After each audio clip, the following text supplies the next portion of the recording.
Du stadium municipal, en tout cas, c'est une ambiance des grands soirs, une ambiance de demi-finale.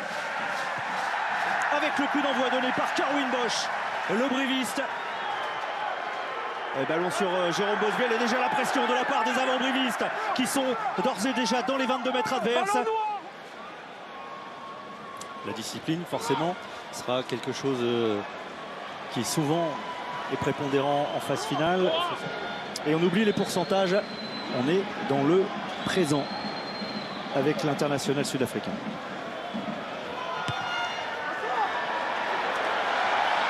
Le ballon qui a été repris devant. On va voir Erwan Dridi légèrement toucher ce ballon. Et effectivement, vous l'avez parfaitement vu, Nicolas. C'est Moroni qui reprend ce ballon devant, ce qui va offrir à 76%. L'opportunité pour Jérôme Bossuel d'ouvrir le score dans cette demi-finale. Voilà qui est fait. Les premiers points sont pour Montauban. Après aussi par Holding, le lancer de Moroir, c'est au-delà des 15 mètres. Le ballon qui n'est pas maîtrisé, qui est récupéré par Kortnelov. C'est une munition manquée par Montauban. Et ça va permettre à Holding de dégager le camp des brivistes. Non, c'est une passe au pied plutôt de pression entre la ligne médiane et les 40 mètres. Et Jérôme Bossuel avec un peu de réussite. Le ballon qui n'est pas maîtrisé. Et derrière, l'essai en deux temps. L'essai en deux temps d'Ivoriac. Un essai casquette. Et un essai qui pourrait faire mal. Justement au crâne des brivistes. C'est le 10 qui prolonge le ballon au pied. Quelle intelligence. Il va peut-être falloir revoir la vidéo parce que c'était un peu confus. Tous les joueurs sont en jeu. On va voir si Ivoriac a réussi à ne pas échapper ce ballon. Mais quelle intelligence de la part de Jérôme Bossuel. On le sait, je vous en parlais précédemment. Benjamin Lefranc, il est très grand, 1m96. Il est venu claquer ce ballon un petit peu à l'image d'un volleyeur. Et Jérôme Bossuel qui très intelligemment est resté dans le camp des brivistes pour se saisir tout seul finalement de ce ballon. Et ensuite la lucidité de le pousser au pied avec la pression d'un défenseur, ne pas commettre d'en avant. Avec le pied. Ouais, beaucoup de lucidité, là aussi c'est avec le pied. Est-ce qu'il y va en deux temps? Un essai qui va être validé. Et c'est donc Ivoriac qui a marqué en barrage et qui marque en demi-finale et qui permet surtout à Montauban, après 14 minutes, changer également le comportement des deux formations sur le terrain. D'ici, toujours aussi dangereux, toujours surveillé, même s'il y a pas facile d'échapper à Rétif Marais. Cette équipe de Montauban qui a gagné 7 fois à l'extérieur cette saison, dont le barrage à Colomiers la semaine dernière, et qui pour l'instant entame cette demi-finale. Et va offrir une belle opportunité aux brivistes d'ouvrir le score. Imaginez que durant toute la saison, la moyenne de points pris par Brive à domicile, c'est 14. Il est face au poteau, il est à une trentaine de mètres. Bel axe, effectivement, pour voir que finalement, les brivistes parviennent enfin par leur à l'épaule. C'est qu'il y a d'abord une entrée latérale de la part des Montalbanais. C'est la pénalité qui est sifflée. Ok, vas-y. Remontre-moi. Chauvet qui arrive avec de la vitesse. L'épaule en avant. D'accord, donc de ce que je vois, moi, je vois un joueur qui arrive après le coup de sifflet avec une épaule fermée.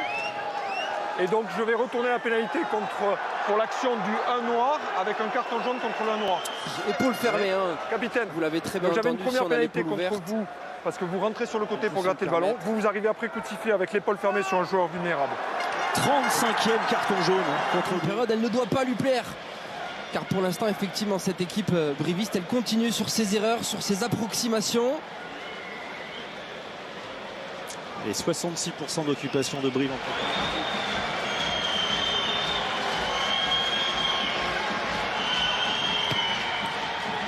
L'application du buteur, la précision également. 16 avec son numéro 14. Bon, vous le rappeliez, il fait 1m96, donc forcément ça peut aider, mais là c'est sur le premier bloc de saut et un ballon porté dynamique. Le premier ballon porté dynamique de la part des brivistes, un ballon porté dévastateur qui va dans le but. On retrouve le CA Brive que l'on a connu toute la saison. C'est le réveil des brivistes sur leur arme fatale, sur ballon porté. Pour moi, Quel essai collectif. Je ne sais pas si c'était prévu dans le scénario de Pierre-Henri Broncan, mais le fait de faire rentrer tous ces avants, d'avoir cette fraîcheur, d'avoir cette volonté, ce dynamisme, on a vu ce pack pousser comme un seul homme, à l'image de l'ailier Benjamin Lefranc, qui a joué troisième ligne quand il était plus jeune, et vraiment inarrêtable. On réussit à aller dans l'embut, vraiment une épreuve de force gagnée par les brivistes. Mais qui a marqué? Qui a marqué? Où est le ballon? C'est un essai collectif qui marque le premier essai des brivistes, avec la transformation derrière de Kerwin Bosch, tendu entre les perches. Les brivistes sont de retour. Très sanctionné quand même cette équipe de Montauban qui est en tête de la seconde période. Ouais, beaucoup trop. On l'avait vu plutôt discipliné en première mi-temps, mais là elle est en train de craquer.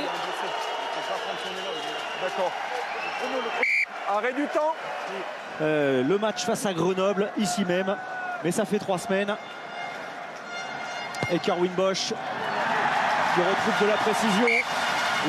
Et cette performance en demi-finale, parce que son équipe a été à la hauteur de l'événement lors du premier acte. Ouais, très beau visage affiché par les Montalbanais, mais effectivement il doit en espérer encore plus quand on est devant à la 55e.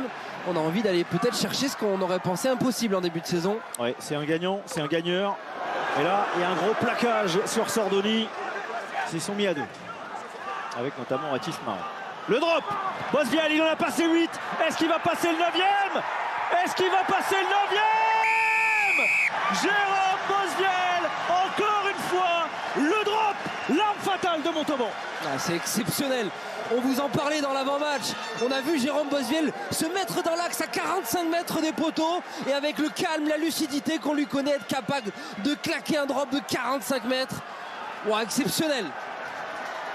Ah, ça a tendance à climatiser, ce qui ferait du bien d'ailleurs au stade. On ne peut pas avoir d'action sur le porteur du ballon. Vous êtes au sol, participant au ruck, et vous plaquez le joueur, c'est une faute. Les deux équipes sont à 14. Le fera un petit peu trop joueur peut-être. On l'a vu essayer de relancer, il a évité le premier plaquage et ensuite il a essayé de servir Erwan Dridi. Ouais, regarde, là, et ensuite au sol on voit, il est complètement au sol, encore dans le ruck, et il vient accrocher Powell qui essaye de partir au ras. C'est qui le capitaine maintenant? On fait quoi? Le carton. Bosviel passe son coup de pied. Les Montalbanais sont à l'abri d'un essai transformé des brivistes. Et ce coup de pied est manqué. Rayac, plaqué par Chvelidze. Ballon conservé. Noche. Elle est intéressante cette équipe de Montauban, quand elle réussit à tenir le ballon, à imposer les contacts, les affrontements, elle réussit à mettre à la faute souvent. Et un ballon disponible, un ballon récupéré par Brive. Ou derrière, attention à ce ballon, il y a la vitesse de JT Jackson qui marque l'essai. JT Jackson qui marque l'essai de Montauban à la 69e minute. Peut-être l'essai qui pourrait emmener Montauban à Toulouse la semaine prochaine en finale de Pro D2. C'est complètement dingue, Nicolas. Une fois de plus, cette équipe de Montauban qui se nourrit des erreurs des brivistes.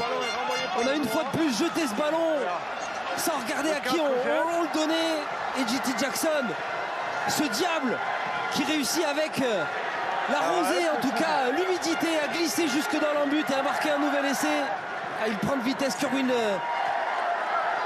Bosch, et il réussit à marquer un essai qui donne beaucoup d'avance à Montauban. Regardez la réaction de Jérôme Bosviel. Si elle passe, ça fera 11. Et ça passe.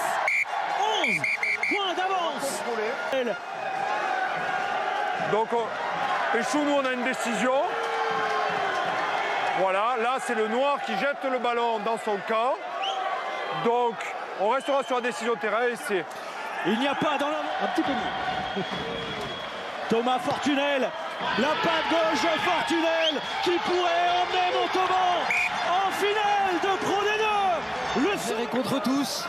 Bravo. Et vous avez attendu 80 minutes pour nous la sortir. Elle est belle. Et voilà le ballon de la victoire. C'est Montauban qui est qualifié pour la finale de Pro D2. C'est Montauban qui va aller défier Grenoble la semaine prochaine.